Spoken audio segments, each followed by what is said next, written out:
menempati urutan nomor 3 dunia setelah Vietnam dan Brasilia. Salah satunya, kopi Dampit asal Malang sangat populer di Indonesia dan mendunia, meski sebagian kopinya berasal dari daerah lain, yaitu Desa Kemiri, Kecamatan Jabung, Malang. Untuk mempertahankan posisi kopi Indonesia di mata dunia, Direktur Tanaman Tahunan dan Penyegar Ditjen Perkebunan tahun 2016 menargetkan produktivitas kopi bisa mencapai 1,2 ton per hektar per tahun selama 10 tahun secara bertahap. Untuk mencapai target produktivitas tersebut, maka salah satu upaya yang dilakukan adalah melakukan pendampingan inovasi kopi di Poktan Mekarsari yang beranggotakan 25 orang di Dusun Kerajaan Desa Kemiri, Kecamatan Jabung, Malang, seluas 13 hektar.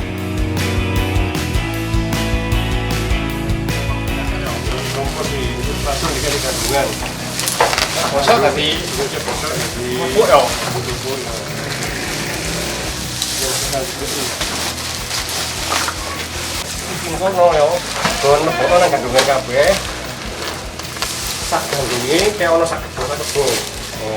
Mereka bobot, mari ngono wis mari kabeh, mari ngono dikai tambahan IM4 itu ambek tetes. Pokoknya cepet gosok ya. Cepet gosok, Cepet diserap nang tanaman ya. Tanaman yo cepet lemu. Selain kopi, Poktan mengusahakan sapi perah sebanyak 94 ekor dan kambing 16 ekor. Kondisi demikian, petani perlu inovasi integrasi ternak sapi perah dengan kopi melalui pendekatan zero waste. Hal ini disebabkan karena 75% petani belum memupuk tanaman kopi sesuai anjuran dengan alasan kurang modal. Selain itu, perlu menyadarkan kembali kepada petani pentingnya menjaga kelestarian sumber daya lahan dengan membuat gandungan L yang diisi dengan limbah ternak sisa pakan yang setiap harinya mencapai 2,36 kg per ekor. Demikian halnya dengan feses dan urin.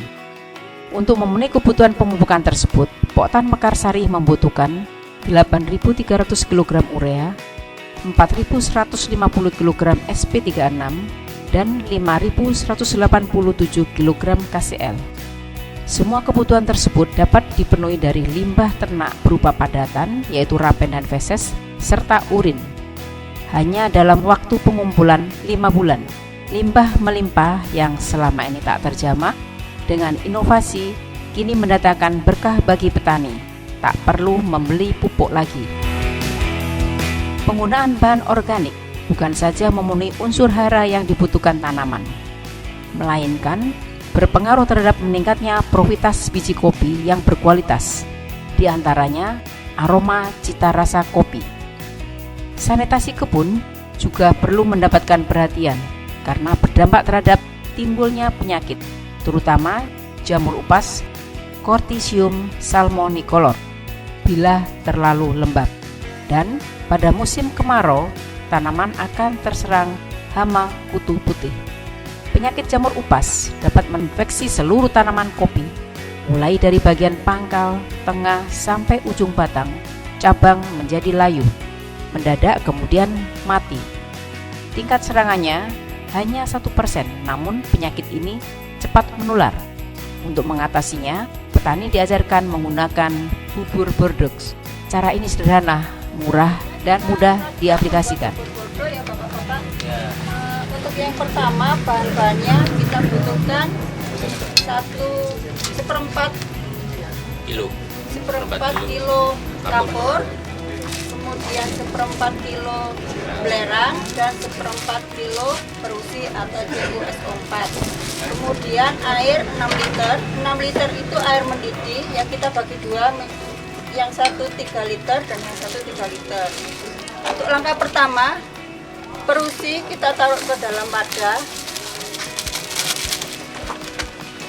Kemudian untuk yang wadah yang lainnya, campuran antara belerang dengan kapur.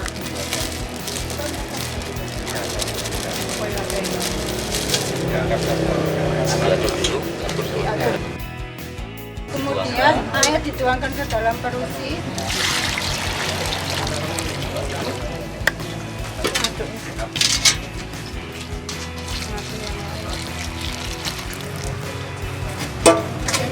rata. Setelah kita aduk dengan air panas ini supaya cepat larut, kemudian apa itu ini yang dulu ya, terusi kita tuang dulu ke dalam satu ember yang telah kita sediakan. Setelah bersih baru kemudian campuran antara kapur dengan belerang kita tuangkan.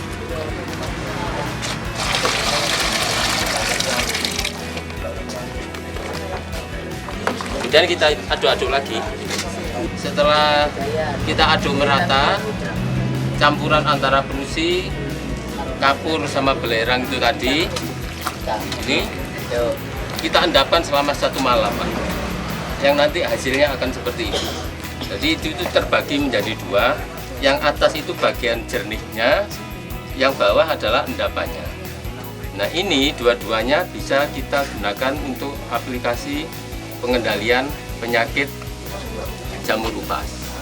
Kalau yang bening itu kita semprotkan pakai sprayer dengan takaran itu 70 cc 70 ml per 1 tangki 14 liter.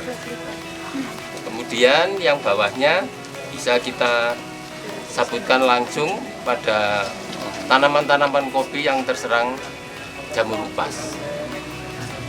Dan ini bisa disimpan, Pak, untuk yang dua-duanya, baik beningnya maupun yang berupa endapan.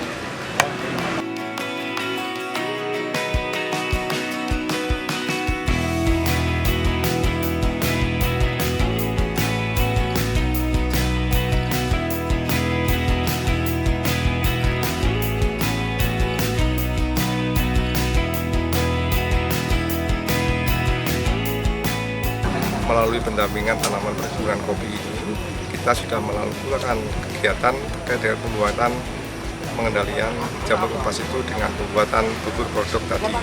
Kemudian kita sudah melakukan pemanfaatan terkait dengan sisa-sisa tanaman, kemudian dioverkan dengan komoditas itu sapitah. Kita melakukan istilahnya zero waste yang kita lakukan. Itu supaya apa? Supaya produksi dan produksi tanaman itu kontinu. Pendampingan ini kita lakukan secara masif, sehingga kita melibatkan stakeholder, baik itu dinas pertanian, kelompok tani, dan juga masyarakat sekitarnya. Sehingga titik bukit dari sini akan ditularkan ke lokasi lain yang terkait dengan pengembangan kopi yang ada di Jamur ini.